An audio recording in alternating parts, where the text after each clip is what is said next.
Nous sommes sauvés par la grâce de Dieu au moyen de la foi. C'est la faveur imméritée de Dieu parce qu'il nous aime, parce qu'il est bon et qu'il a pourvu à tout. Reconnaissant qu'il est Dieu et acceptant de faire ce qu'il dit de faire et d'éviter de faire ce qu'il dit de ne pas faire, par pure grâce, nous allons avoir tout ce dont nous avons besoin. Mais attention, bien qu'il sache de quoi nous avons besoin, pour respecter notre libre arbitre, il dit de l'invoquer pour qu'il nous réponde. Mais attention, Dieu est fidèle à ses principes.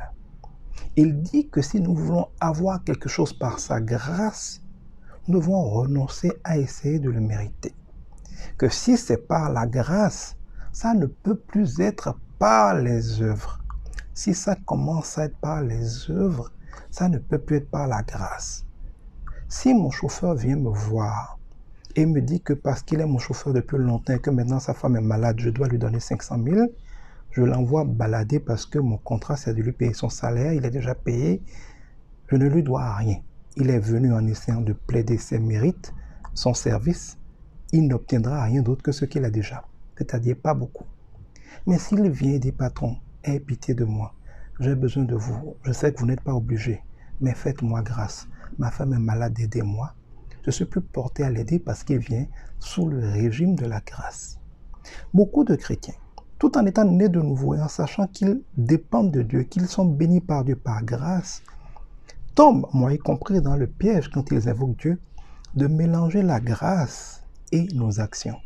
Quand tu as jeûné toute une semaine, ou que tu as prié fortement, ou que tu as payé ta dîme, et qu'en demandant quelque chose à Dieu dans ton cœur, même si tu ne l'as pas dit à haute et intelligible voix, tu te dis parce que je viens de jeûner, ou parce que je viens de payer ma dîme, Dieu va me le donner.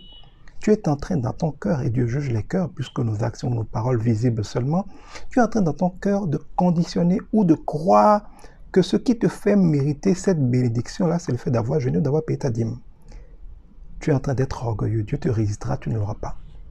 Mais si dans ton cœur, tu sais que tu ne mérites rien malgré tes dîmes, malgré tes prières, malgré tes jeûnes, que tu dis à Dieu parce que Christ en a payé le prix, parce que ta grâce a été déversée pour nous, et parce que tu es bon, bénis-moi, fais-moi grâce. Bien entendu, c'est bon d'avoir payé tes dîmes, c'est bon d'avoir prié, c'est bon d'avoir jeûné si tu en as espéré. Mais tu fais ça parce qu'il t'aime, pas pour qu'il t'aime. Fais attention à ce qui se passe dans ton cœur quand tu invoques Dieu, parce qu'il juge les cœurs, regarde les cœurs, et il t'en sera fait selon l'état de ton cœur. Il dit que nous sommes comme sont nos pensées.